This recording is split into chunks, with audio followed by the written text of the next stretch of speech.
जी, कराची जी south अस्पताल में पीपल party जे MA सरदार अली गौर ख़ान बर एमपीए सरदार अली नवाज़ उर्फ़ राजा ख़ान बर जी वालदा अॼु लाॾाणो करे वई आहे। ऐं जॾहिं त सूबाई वज़ीर सरदार मोहम्मद बख्श ख़ान मार अमीर बंगुल ख़ान मार जी चाची ऐं अॻूणे ज़िले चेयरमैन हाजी ख़ान मार जी ॾाॾी ऐं अहमद अली ख़ान जी ॾाॾी उहा वफ़ात करे विया, जंहिंजा बाद जेको आहे संदसि आख़िरी रस्मूं अदा करण लाइ मड़ जेको आहे कराची खां हिन वक़्तु मुंतक़िल कयो पियो वञे खानगढ़।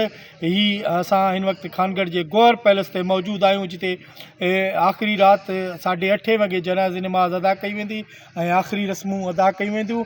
ऐं जिते जनाज़े नमाज़ बाद मक़ामी क़ब्रिस्तान आहे भेड़, उते उनजी तदबीन कई वेंदी। हिन अफ़सोसनाक ख़बर जीअं हिते सुबुह सां पई त ख़ानपुर मार शहर ऐं शाहपुर मार शहर समेत ॿिया नंढा वॾा शहर लोही आहिनि, उहे मुकमल तौर ते सोग में कारोबार बंदि थी वियो आहे। ऐं कारोबार बंदि सां गॾोगॾु जेको आहे मुख़्तलिफ़ शख़्सियतुनि पारां ताज़ियत जो बि इज़हार कयो पियो वञे।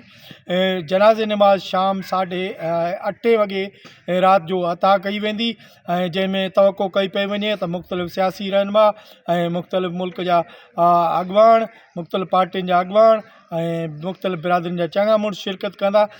जनाज़े नमाज़ हिन हंधि ते अदा कई वेंदी। गौर पैलेस में हिन वक़्तु मौजूदु आहियूं, जिते इहे जनाज़े नमाज़ ऐं आख़िरी रस्मूं अदा करण जे हवाले सां तयारियूं जारी पयूं वञनि। ऐं तयारियुनि जे हवाले सां आख़िरी मरहले में हिते जेके मुख़्तलिफ़ माण्हुनि जो पहुचण जो सिलसिलो बि जारी आहे। अज़ीम सियाल कोशिश डिजिटल ख़ानपुर मार।